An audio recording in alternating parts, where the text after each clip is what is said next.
하나님 말씀입니다. 하나님 말씀 누가복음 10장 38에서 42절까지 말씀입니다. 누가복음 10장 38에서 42절까지 말씀입니다.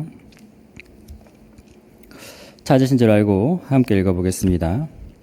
그들이 길 갈 때에 예수께서 한 마을에 들어가심에 마르다라 이름하는 한 여자가 자기 집으로 영접하더라.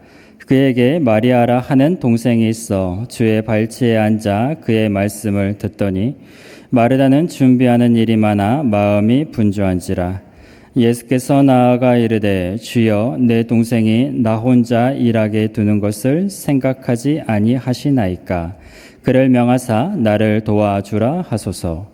주께서 대답하여 이르시되 마르다야 마르다야 네가 많은 일로 염려하고 근심하나 몇 가지만 하든지 혹은 한 가지만이라도 족하니라. 마리아는 이 좋은 편을 택하였으니 빼앗기지 아니하리라 하시니라. 아멘. 우리가 잘 쓰는 말 중에 주객전도라는 말이 있습니다. 앞과 뒤가 바뀌거나 아니면 이 경중, 중요한 것과 중요하지 않는 것이 바뀌었을 때 우리가 주객전도라는 말을 쓰죠. 우리 일상생활에서도 아마 자주 접할 수 있는 그런 일들이 아닌가 싶습니다. 예를 들어 볼까요? 엄마가 어린 자녀의 생일을 맞이해서 생일 파티를 준비를 합니다. 뭐 케이크, 음식, 장만, 장식까지 아주 예쁘게 준비를 해요. 그래서 그 준비를 하느라 매우 바쁘게 움직입니다. 그런데 아이가 엄마한테 와서 자꾸 놀아달라고 하는 거예요. 그리고 준비한 것들을 자꾸 만지고 넘어뜨리고 이렇게 헤집어 놓아요. 그래서 엄마가 지금 이걸 준비하느라 바쁜데 아이가 와서 귀찮게 하니까 아이한테 화를 내면서 귀찮게 하지 말고 얼른 방에 들어가. 이렇게 화를 냈다고 해보죠. 그럼 아이가 울먹이면서 방에 들어가서 혼자 앉아 있습니다. 그날의 주인인 이 아이는 생일 파티가 전혀 행복하지 않게 됩니다. 생일 파티를 준비하는 엄마는 어느샌가 이 아이를 위한다고 했지만 이 생일 파티 준비하는 일에 더 몰두하게 된 거죠. 아빠가 휴일 동안 가족을 위해서 가족 여행 계획을 짰습니다. 어디로 가야 할지 가장 좋은 곳을 찾아보고 어떤 교통편을 이용할지 또 그곳에서 어디를 방문하고 들릴지 맛집은 어디인지 조사를 열심히 해서 계획을 잘 짜놨어요. 그리고 막상 그날 가족들을 데리고 그 관광지에 갔는데 차가 너무 막히는 거예요. 그리고 거기에 들어갔더니 사람들이 바글바글 너무 많이 몰렸어요. 그래서 제대로 즐기지도 못하고 제대로 보지도 못했어요. 그리고 맛집에 갔더니 어떤가요? 거기도 마찬가지겠죠. 줄이 많이 긴 거예요. 그래서 한참을 기다리다가 나중에 돼서야 허겁지겁 식사를 하게 됐습니다. 아이들이 이 여행이 너무 힘들다고 아빠한테 투정을 부려요. 빨리 가서 쉬었으면 좋겠다고. 이제 너무 힘들다고. 그러자 아빠가 이렇게 이야기하는 거죠. 그게 지금 무슨 소리야? 내가 이 다음 계획도 지금 엄청 좋은 거 준비해 놨으니까 기다려. 이것까지 다 하고 숙소에 갈 거야. 그 말을 들은 가족들의 기분은 어떨까요? 분명히 가족들을 위해서 준비한다고 했는데 아빠는 자신의 계획대로 가는 것이 더 중요해져 버렸습니다.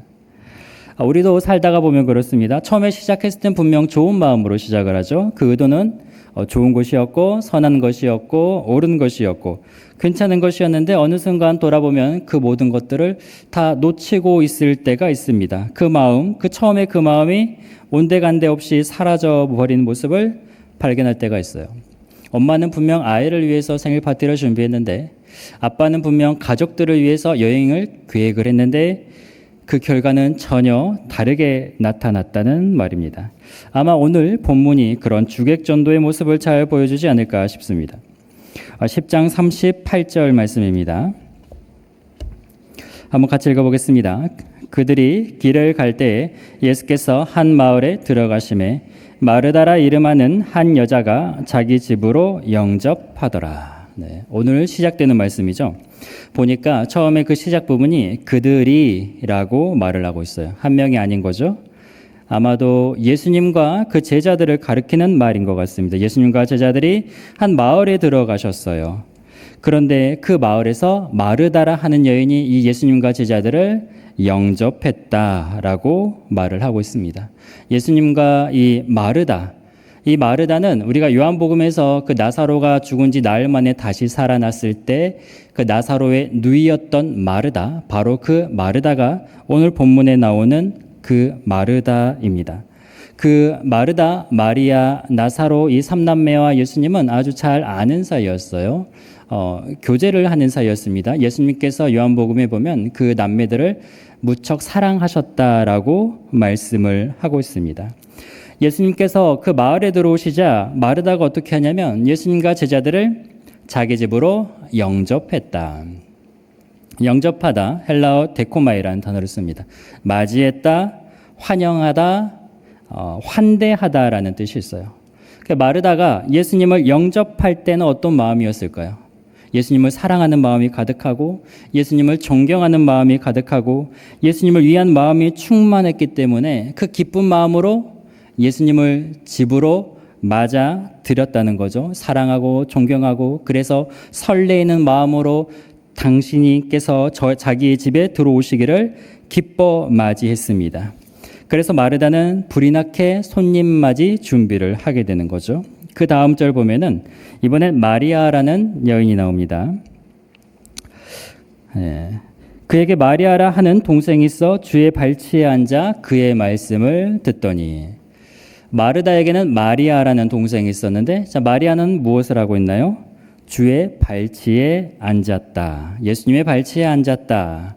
발치에 앉았다. 매우 가까이에 있었다는 거죠. 거리낌이 없이 아주 근거리에 있었다는 걸 말합니다. 그러니까 마리아가 얼마나 예수님을 사랑하고 예수님을 존경하고 예수님을 향한 마음이 있는지 그게 느껴지는 이 거리감이에요. 예수님께서도 마리아를 굉장히 좋아하시고 사랑하셨습니다. 그래서 마리아가 발치에 앉는 것을 거부하거나 거절하지 않으셨어요. 밀어내지 않으셨어요. 밀치지 않으셨어요. 그대로 있게 두십니다. 허락을 하시는 거죠. 마르다는 예수님을 사랑하는 마음으로, 예수님을 존경하는 마음으로, 예수님을 향한 그 갸륵한 마음으로 예수님을 영접했습니다. 마리아는 예수님을 사랑하는 마음으로, 예수님을 존경하는 마음으로 그 발치에 앉았습니다. 그런데 그 다음 절을 보면 조금 변화가 생깁니다. 40절 말씀 한번 같이 읽어볼까요? 마르다는 준비하는 일이 많아 마음이 분주한지라 예수께 나아가 이르되 주여 내 동생이 나 혼자 일하게 두는 것을 생각하지 아니하시나이까 그를 명하사 나를 도와주라 하소서. 네. 처음에 보니까 마르다는 준비하는 일이 많았다.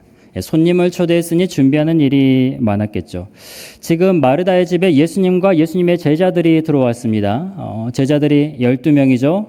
12명이 다 안 왔다 치더라도 한 10명 정도 됐다고 쳐도 손님이 10명 정도 이 집에 들어오면 어떨까요? 준비한 일이 굉장히 많아지겠죠.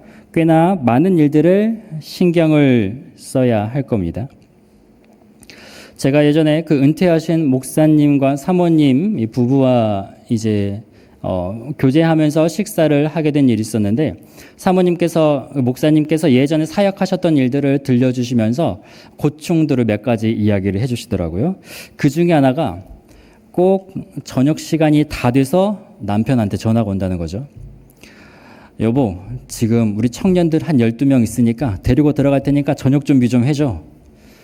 꼭 그러신다는 거예요. 그러면 이제 사모님께서 이제 머리가 갑자기 바빠지기 시작합니다. 분주해지시죠. 우선 제일 먼저 뭘 생각해야 돼요? 집에 청소가 돼 있나? 집이 지금 깨끗한가? 이 청년들을 모시려면 어디에 이제 앉아서 같이 식사를 하고 교제를 해야 될까? 그것부터 생각을 하겠죠. 정리하는 문제. 그 다음에 또 뭘 생각해요? 냉장고에 뭐가 있을까? 밥통에는 지금 밥이 남아있나? 막 생각을 해야 돼요. 그래서 필요한 그런 메뉴를 무엇을 만들어야 될까? 그럼 마트에 가면 지금 뭐가 있을까?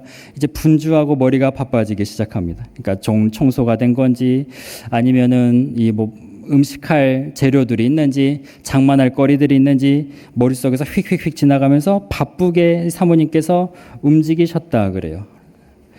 그렇게 바쁘게 그 일들을 다 치르고 나면 이 사모님께서 이 목사님을 엄청 예뻐하셨다 그럽니다. 그렇게 예뻐 보일 수가 없었다고. 뭐 지금이야 이제 그렇진 않겠지만 옛날엔 그런 일들이 비일비재했었죠.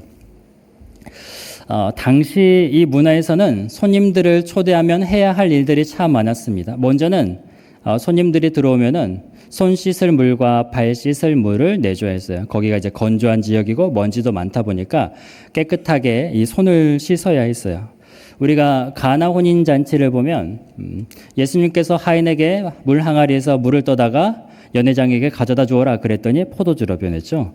그 항아리 6동이 그 항아리에 담겨있던 물이 어떤 물이냐면 바로 정결구래, 손 씻는 물이었습니다. 네. 근데 지금 여기는 어때요? 그런 하인이 있을 리가 없겠죠. 그럼 이걸 누가 합니까?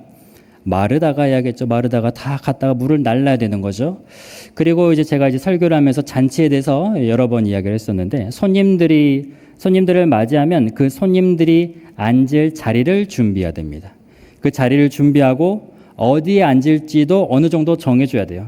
이 상석과 끝자리, 그러니까 높은 자리와 낮은 자리 어디에 앉을지 이렇게 배치를 해줘야 돼요. 지금 예수님과 제자들이죠. 네, 제자들의 자리도 정해줘야 돼요. 이 자기들끼리 누가 높네 싸우는 이 제자들의 자리도 정해줘야 되고 이제 그런 것도 다 신경을 써야 되고 또 음식 장만도 해야겠죠. 하루 종일 밖에서 사역을 하셨으니 말씀을 전하시고 또 아픈 사람들을 고쳐주시고 여러 지역을 순회하시면서 다니셨을 테니 굉장히 시장하셨을 겁니다. 예수님과 제자들이 먹을 음식, 음료도 넉넉히 준비를 해야겠죠. 자, 이것만 생각해도 어때요? 마르다의 마음이 얼마나 바빴을까요? 얼마나 분주할까요? 손이 10개라도 모자르겠죠. 사랑하는 예수님, 그 제자들을 모셨는데 그렇다고 허술하게 대접할 수도 없는 노릇이죠. 머릿속에서 이것저것 막 신경을 쓰고 있습니다. 이거 해야지, 저거 해야지, 그 다음엔 이걸 해야겠다, 그 다음 이걸 준비해야겠다. 여러 가지 계획을 하고 있죠. 그 계획하는 와중에 제자들이 와서 물어봅니다. 마르다 이거 어디 있어? 마르다 이것 좀 해줘. 마르다 여기 이게 없네? 이것 좀 챙겨줘. 그러면 또 그 요청도 들어오면 그것도 일일이 다 신경을 써야 되는 거죠. 그래서 마르다의 마음이 어떠할까요? 40절 말씀을 보니까 마르다는 준비하는 일이 많아 마음이 분주한지라. 분주하죠. 분주하다, 헬라어 페리스파워라는 단어를 씁니다. 이 단어는 마음이 흩어지다, 분산되다, 그리고 무언가에 끌려가다라는 뜻이 있어요. 그러니까 생각할 게 많으니까 마음이 분산되고 나뉘고 흩어지는 거, 여기저기로. 그리고 끌려가게 됩니다. 지금 마르다의 상태가 그렇게 되었다는 거죠. 이 단어를 어떻게 설명할까 고민을 하다가 문득 떠오르는 이 장면이 하나 있었습니다. 네, 사진을 한번 보여주실까요? 혹시 이게 무엇인지 아시나요? 이게 허리 씨름이라고 해서 허리에 줄을 매달고 각자 자신의 방향으로 끌어당기는 겁니다. 네, 다방향 씨름이라고도 해요. 그럼 이 사람들이 각자 자기의 목표 지점을 향해서 끌어당기는데 이게 어떤 모양이 될까요? 다들 자기가 있는 곳에서 끌어당기다 보니 이 줄다리기의 모양이 막 여기 갔다 저기 갔다 왔다 갔다 막 하겠죠. 예.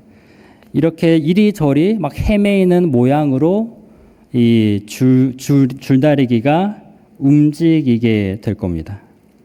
근데 이게 딱 분주하다라는 단어와 잘 어울리는 이미지예요. 여기저기 생각할 것들이 많아요. 마음이 여기저기 흩어져요. 그리고 여기저기서 그것들을 끌고 가요. 그러니까 마음이 굉장히 혼란스럽고 어지러워지는 거죠.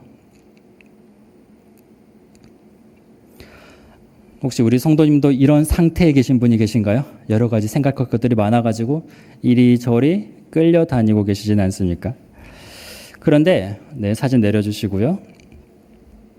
마르다가 이 마음이 이렇게 분주해졌는데 분주해지고 나서 예수님께 뭐라고 하냐면 40절에 보니까 예수께 나아가 이르되 주여 내 동생이 나 혼자 일하게 두는 것을 생각하지 아니하시나이까 그를 명하사 나를 도와주라 하소서. 예수님한테 가서 이르는 거예요. 예수님, 내 동생이 지금 저렇게 가만히 앉아 있는데 지금 동생한테 일어나서 나를 도와주라고 해야 되는 거 아닙니까? 내가 지금 이렇게나 바쁜데, 내가 이렇게나 해야 할 일이 많은데 지금 마리아가 저렇게 앉아 있어도 되는 겁니까? 동생이 눈치라도 없으면 예수님께서 마리아를 혼내서 일어나서 저를 도와주게 만드셔야 되는 거 아닙니까? 왜 제 생각은 안 해주십니까? 왜 제가 지금 뭐 하고 있는지 안 보이세요? 왜 마리아를 가만두십니까? 이렇게 예수님께 화를 내고 있어요. 그러니까 마르다는 지금 예수님을 탓하고 있습니다. 그리고 마리아를 탓하고 있죠. 지금 마르다의 마음을 끌고 가는 것은 무엇일까요? 내가 해야 할 일들이에요. 내가 해야 할 일들.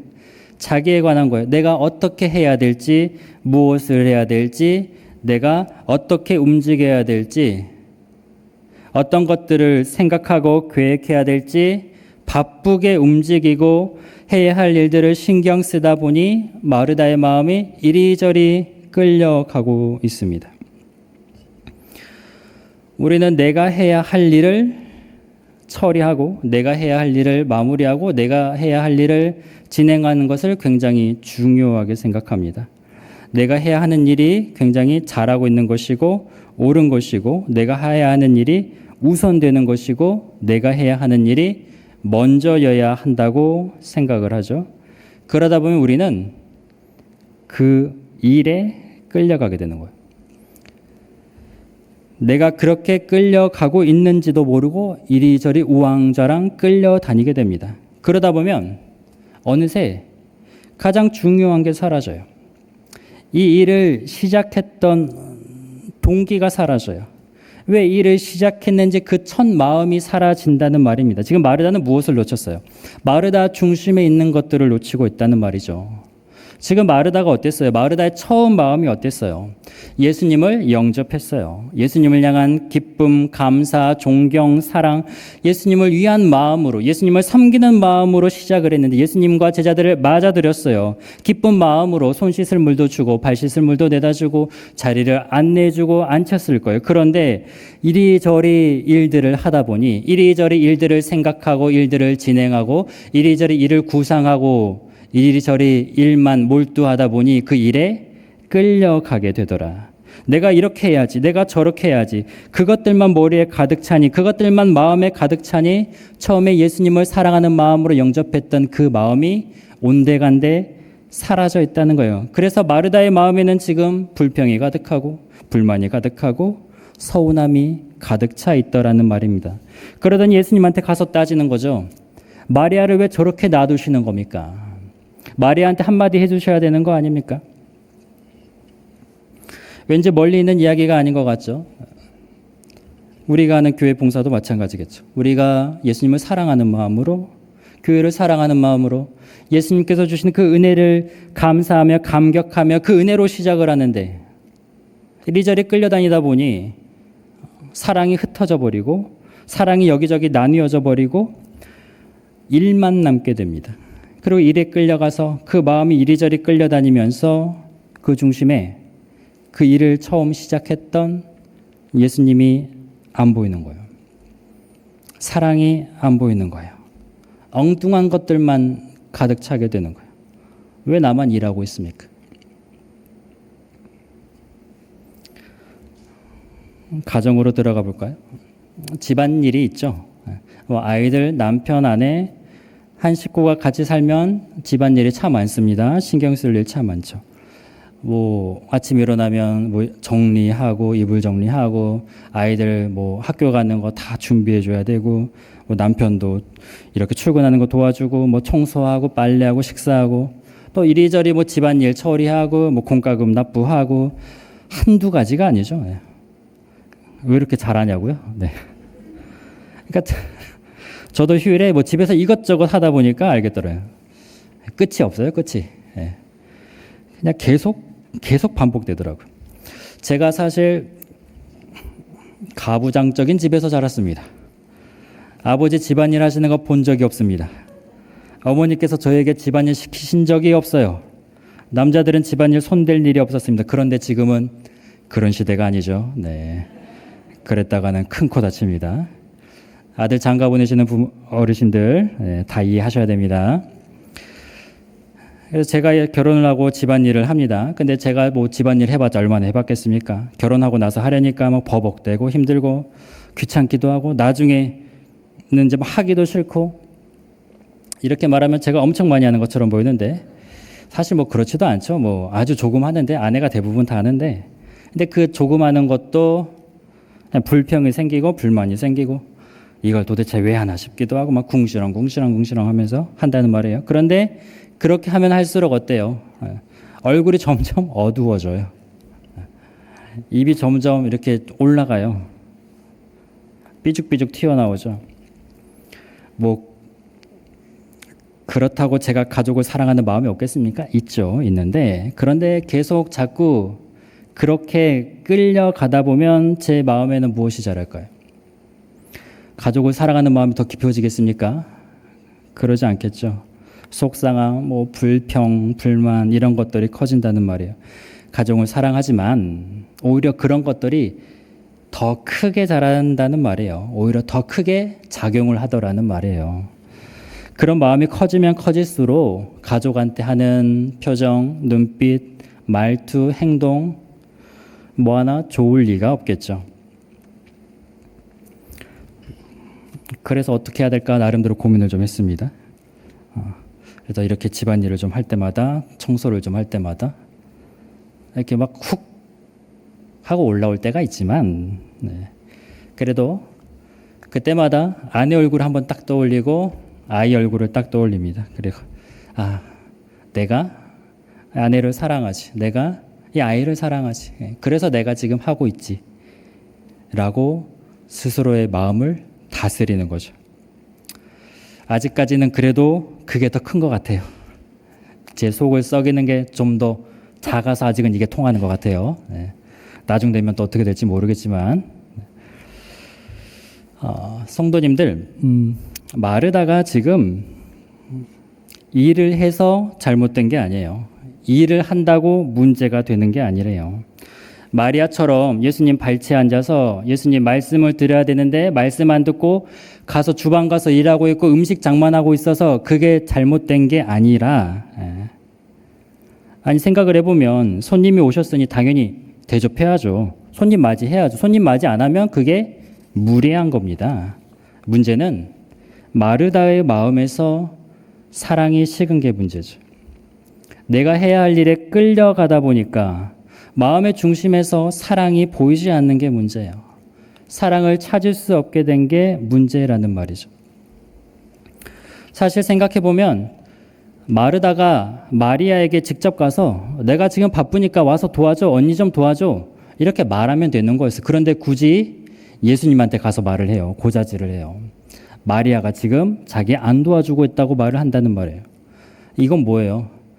예수님한테 내가 얼마나 고생하는지 나 좀 알아달라고 이야기를 하는 것이고, 동시에 동생 마리아를 대놓고 비판하고 있는 거죠. 예수님 앞에서 질책하고 있는 거죠. 우리는 그렇게 살아갈 때가 참 많습니다. 사랑으로 시작했는데, 분명 좋아서 시작했는데, 선한 마음으로 시작했는데, 하다 보니까 이리저리 끌려가다 보니까 사랑하는 마음도 보이지 않고 어느샌가 주님도 보이지 않게 되더라.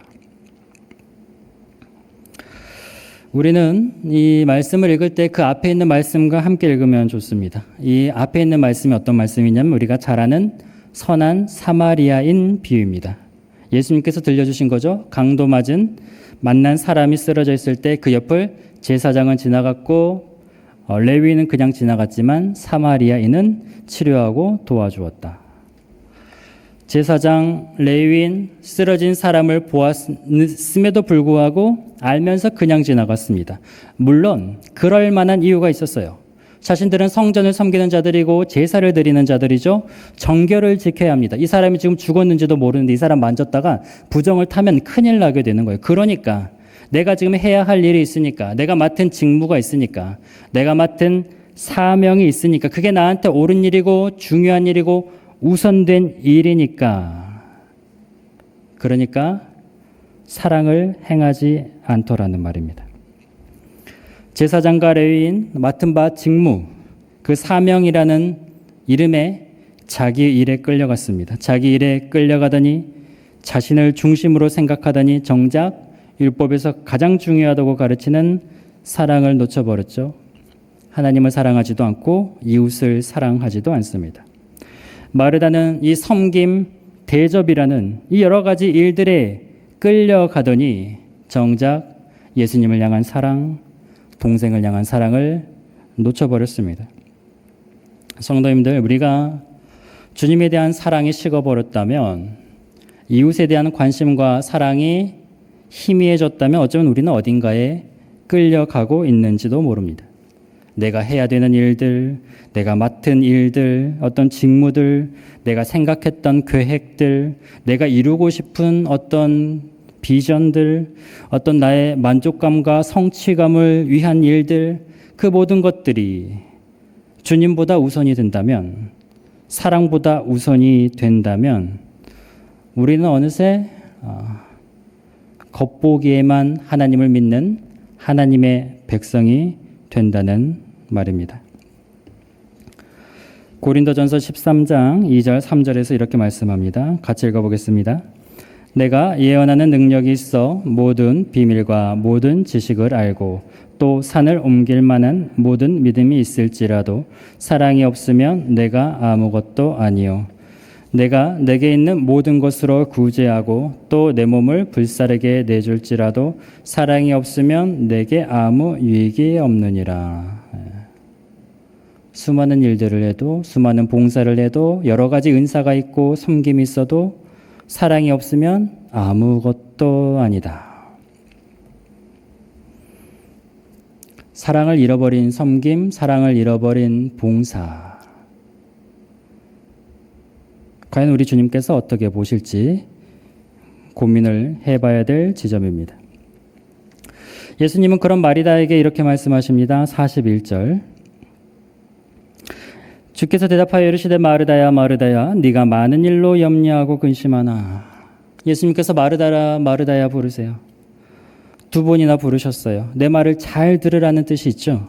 예수님은 마르다를 향한 사랑이 가득한 목소리로 안타깝고 속상한 마음으로 마르다를 부르십니다. 마르다야 마르다야, 나를 향한 사랑, 나를 향한 존경, 기쁨, 행복, 그 처음의 것들은 다 어디 가고 너는 왜 이렇게 염려하고 근심하고 있느냐? 너는 무엇에 끌려갔느냐? 너는 왜 지금 염려와 근심밖에 남지 않았느냐? 예수님의 마르다를 향한 부르심은 책망이 아니라 다정한 부르심이었습니다. 잃어버린 사랑을 되찾으라는 간절한 호소입니다. 성도님들, 어디에 마음을 두고 계십니까? 어디에 마음이 끌려가고 계십니까? 예수님께서는 안타까운 마음으로 오늘도 우리에게 말씀하십니다. 네가 처음 사랑을 잃어버리고 많은 일로 염려하고 근심하고 있구나. 예수님은 마르다가 처음에 가졌던 그 사랑을 놓지 말라고, 잃지 말라고 하시는 거죠. 42절 말씀입니다. 마지막으로 함께 읽어보겠습니다. 몇 가지만 하든지 혹은 한 가지만이라도 족하니라. 마리아는 이 좋은 편을 택하였으니 빼앗기지 아니하리라 하시니라. 몇 가지만 하든지 혹은 한 가지만이라도 족하다. 사랑을 잃어버리지 않았다면, 그 사랑의 중심에 있다면, 그 사랑을 놓치지 않았다면, 그 사랑이 우선되어 있다면 너는 하나를 하든 여러 가지를 하든 족하다. 마리아는 예수님을 사랑하는 마음을 놓지 않았어요. 그 발치에 앉아서 예수님을 사랑하는 마음을 빼앗기지 않았습니다. 끌려가지 않았습니다. 거기에 앉아있다고 해서 언니 마르다는 왜 앉아서 말씀도 안 듣고 식당에 가서 봉사하냐고 질책하거나 깎아내리지 않았어요. 마리아의 마음에는, 중심에는 예수님이 계셨고 그 사랑이 계속 남아 있었습니다. 성도님들, 예수님은 마르다가 염려하지 않기를 바라십니다. 근심하지 않기를 바라십니다. 우리에게도 마찬가지로 말씀하시죠. 염려하지 말아라. 근심하지 말아라. 도대체 너의 마음을 빼앗아간 것이 무엇이냐? 너의 마음을 끌고 간 것이 무엇이냐? 너의 마음을 흩어지게 한 것이 무엇이냐? 예수님께서는 그 사랑을 절대 빼앗기지 말라고 우리에게 오늘 일러주십니다. 성도님들, 사랑이 먼저입니다. 사랑이 중심입니다. 사랑이 우선입니다. 우리 성도님들, 혹시나 다른 일에 끌려, 다른 것에 이끌려 그 사랑을 놓치고 계신다면 부디 그 사랑을 다시 회복하시기를 소망합니다. 그 사랑을 다시 되찾으시기를 축복합니다. 그 사랑만이 우리를 살아가게 하는 힘이고 능력인 줄 믿습니다. 예수님께서 우리에게 들려주신 말씀을 잘 간직하고 기억하시는 이 자리에 앉으신 우리 성도님들 되시기를 소망합니다.